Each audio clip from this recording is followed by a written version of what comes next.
बिस्मिल्लाहिर्रहमानिर्रहीम। अस्सलाम वालेकुम डियर स्टूडेंट्स। आज फर्स्ट लेक्चर है। आपको पता है कि हम पहले ही से इंट्रोडक्टरी लेक्चर दे चुके हैं। पहले दो, एक कामरान साहब की हुई थी और एक मेरी क्लास हुई थी। उसमें सिर्फ हम लोगों ने इंट्रोडक्शन किया था। तो आज बाकायदा फर्स्ट लेक्चर का हम स्टार्ट लेते हैं। तो हमारा जो फर्स्ट लेक्चर है वो आपके डिमांड के चैप्टर से है।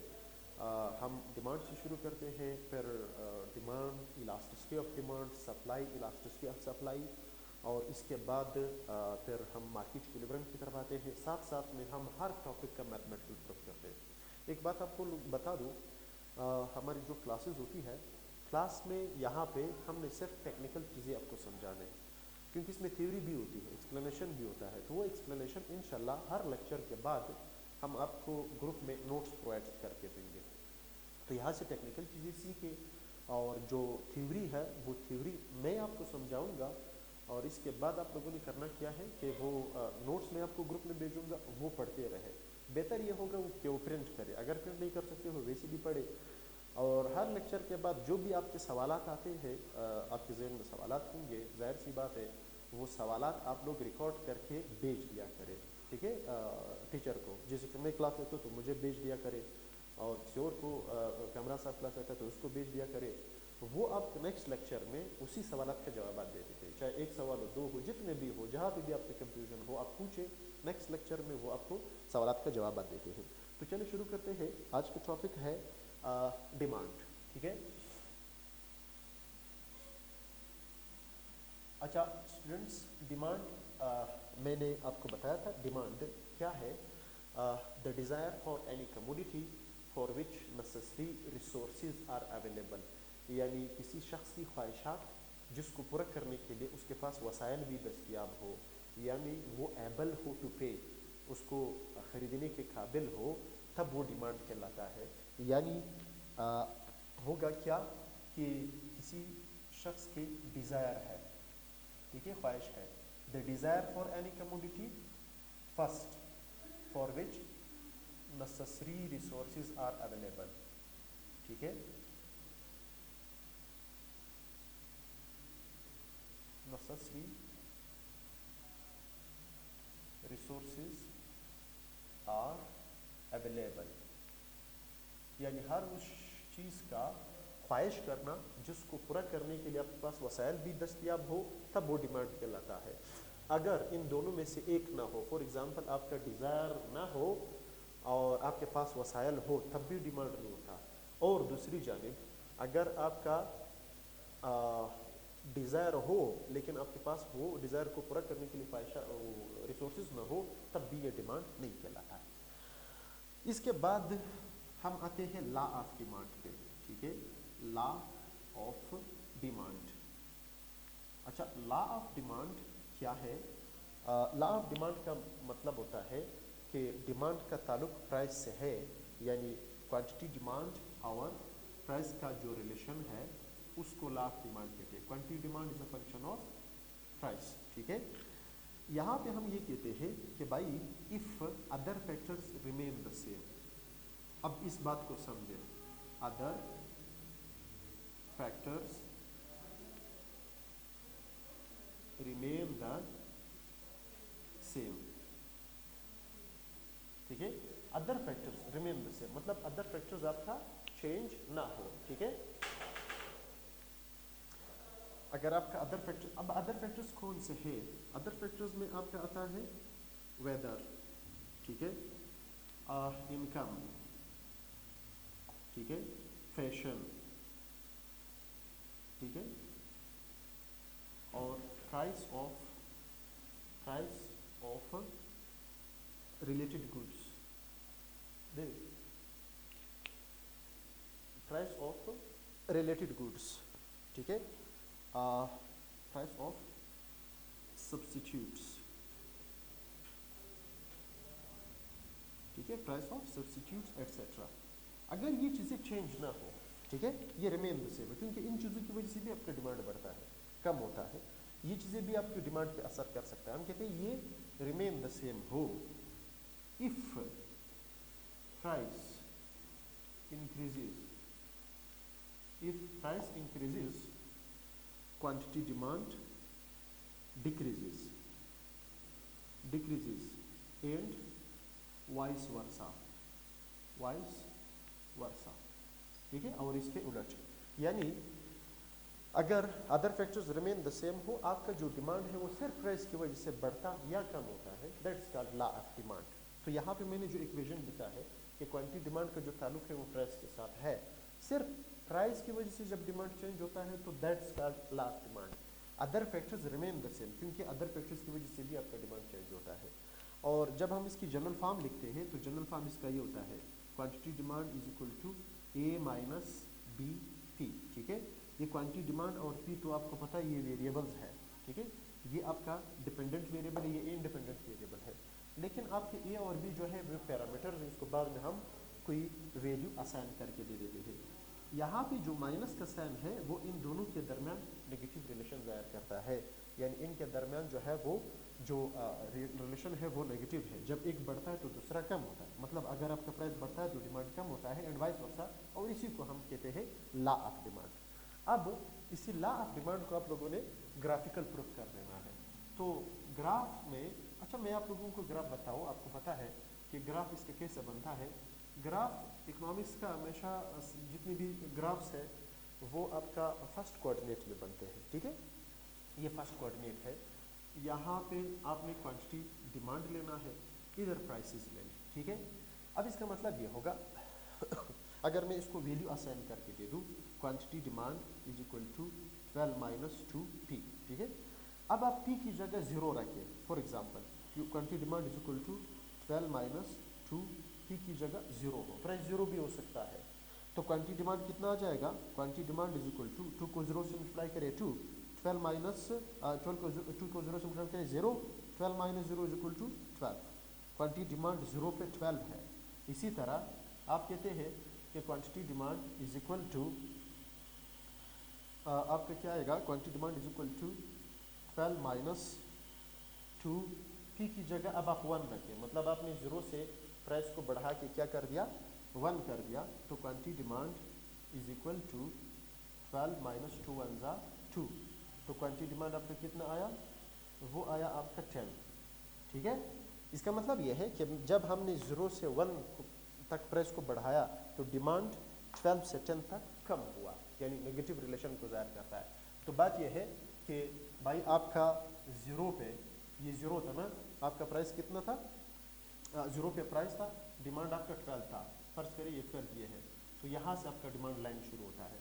और इसी तरह जैसे जैसे हम प्राइस को बढ़ाते रहे, यानी प्राइस को 1 कर दिया तो 10 होता है, अब 2 करे, 3 करे, 4 करे, 5 करे, 6 तक करे, यानी p की जगह अब आप लास्ट में रख लें quantity demand is equal to 12 minus 2p की जगह आप 6 रखें, ठीक है। तो ये आ जाएगा quantity demand is equal to 12 minus क्या आता है 6 2 12, तो 12 माइनस 12 आपका क्या आएगा, 0 आ जाएगा, यानी जब आपका प्राइस 6 हो ये आपका प्राइस है, ठीक है, 6 तक, मतलब ये 0 पे 12 था, जब आपका प्राइस बढ़ गया 6 तक हुआ तो क्वांटिटी डिमांड कम कम के 0 बन गया, यानी लास्ट पॉइंट ये है। अब इन दोनों पॉइंट्स को कुछ यूं मिला है तो आपका डिमांड लाइन बन जाता है, ठीक है। दरमियान में जितनी भी पॉइंट्स हैं ये वाली, ये खुद ब खुद आ जाती है, क्योंकि ये लीनियर इक्वेशन है।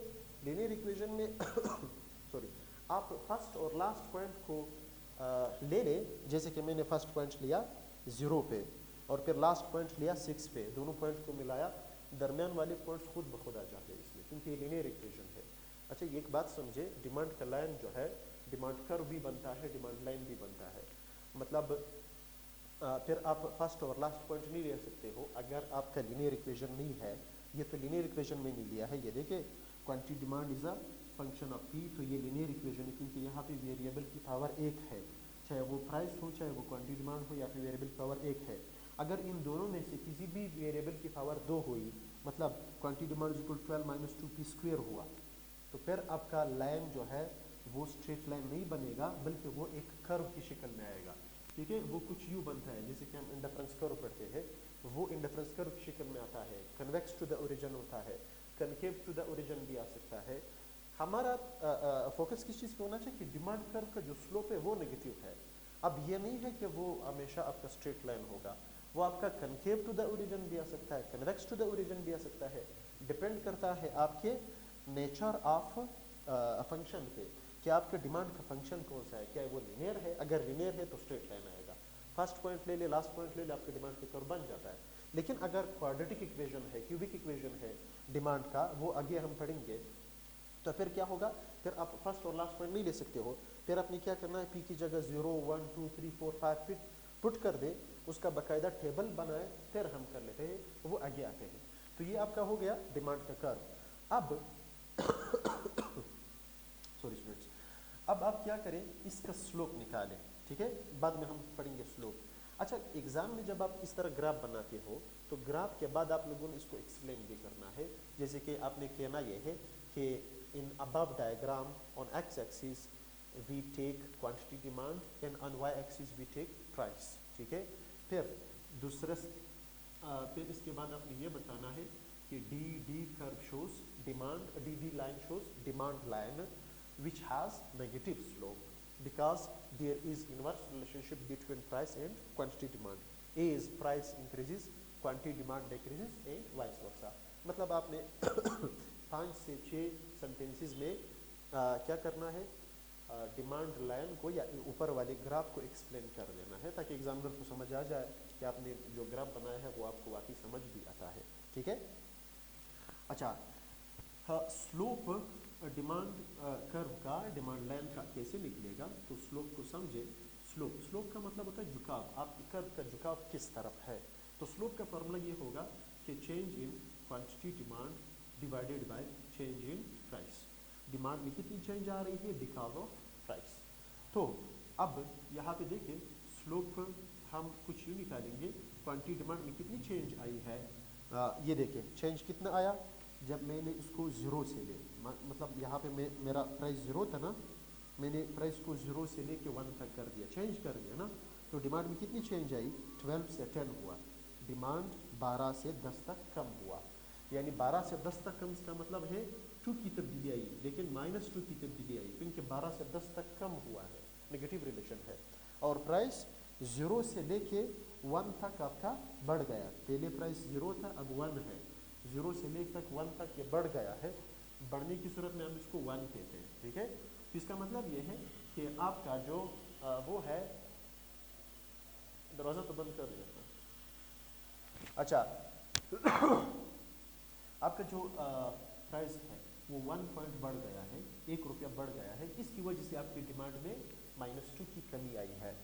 यही आपको डिमांड का जो फंक्शन है वो भी बताते हैं। ये देखिए -2, ये जो पी का कोएफिशिएंट है ना, पी का कोएफिशिएंट आपको बताते हैं कि प्राइस के चेंज होने से डिमांड कितना चेंज होता है। तो प्राइस के चेंज होने से डिमांड में -2 की तब्दीली आती है। इसका मतलब ये है कि अगर आप इसको 1 रुपया बढ़ाते हो तो आपकी डिमांड 2 से कम होती है, और यही स्लोप आपको भी बताते हैं, ठीक है। तो स्लोप इसका क्या हुआ, slope is equal to -2। Demand line का जो स्लोप है वो आपका आ गया है -2। -2 आपको बताते हैं कि डिमांड 2 से कम होता है जब आपका प्राइस 1 से बढ़ता है, ठीक है। अच्छा, इसी वजह से ये जो बाद में हम कहते हैं कि हम एक माइनस साइन को इग्नोर कर देते हैं, वजह यह है कि माइनस साइन को इस वजह से इग्नोर करते हैं क्योंकि माइनस का साइन सिर्फ और सिर्फ आपको इन दो वेरिएबल के दरमियान नेगेटिव रिलेशन बताते हैं और कुछ भी नहीं है। तो स्लोप -2 है वो हम समझ जाते हैं।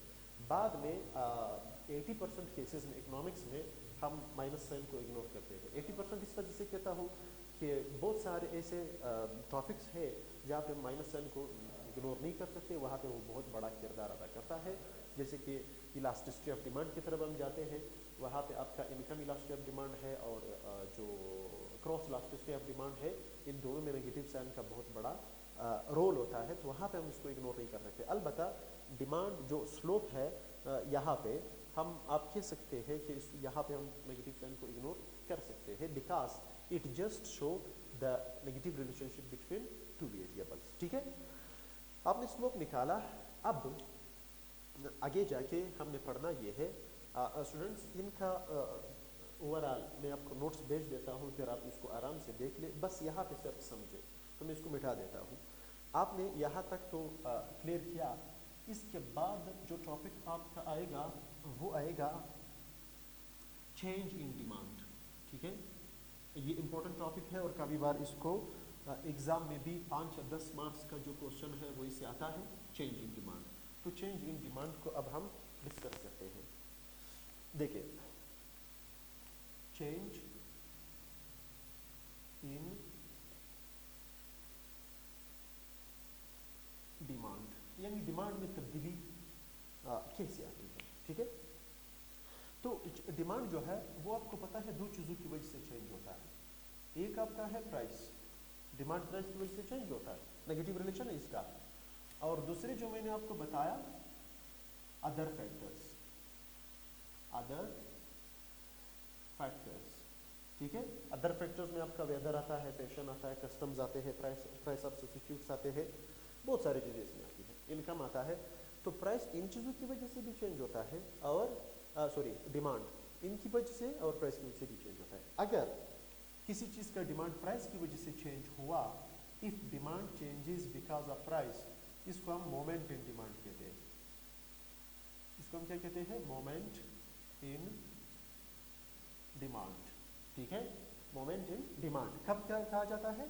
If other factors remain the same, demand changes because of price is called moment in demand. तो फिर मोमेंट इन डिमांड के फर्दर दो हैंड्स है। एक जिसको हम कहते हैं क्या? Extension in demand, extension in demand. ठीक है, और दूसरा जो है वो आपका है contraction in demand, contraction in demand. इसका मतलब क्या हुआ? एक्सटेंड का मतलब होता है फैलना और कॉन्ट्रैक्ट का मतलब होता है सिकुड़ना। यानी अगर प्राइस की वजह से डिमांड बढ़ती है तो एक्सटेंशन इन डिमांड कहलाता है, अगर प्राइस की वजह से आपका डिमांड कम होता है तो कॉन्ट्रैक्शन इन डिमांड कहलाता है। दोनों को मिला के हम इसको क्या कहते हैं? मोमेंट इन डिमांड कहते हैं। इसको आप लोगों ने फिर by the help of diagram explain कर देना है कि मोमेंट इन डिमांड क्या होता है। यहाँ पे आप क्वांटिटी डिमांड ले लें, इधर आपका प्राइस हो, ये ओरिजिन है, ठीक है, वाई एक्सिस पे। तो डिमांड का कर्व को तो आपको पता है कि डिमांड का जो कर्व बनता है वो यू बनता है, ठीक है, नेगेटिव रिलेशन है। अब देखिए, अगर आपका प्राइस कम होता है तो आपको पता है आपकी जो डिमांड है वो बढ़ जाती है, यानी अब आप डिमांड कर्व पे ऊपर से नीचे आते हो, ठीक है, ये डायरेक्शन है, डिमांड फैल जाता है, जिसको हम क्या कहते हैं? Extension in demand, that is called extension in demand. ठीक है, दूसरी जानिब अगर आपका प्राइस कम होता बढ़ता है, ठीक है, इंक्रीज होता है, तो इसकी वजह से आपकी जो डिमांड है वो कम होना शुरू हो जाता है। जब आपकी डिमांड कम होना शुरू हो जाता है तो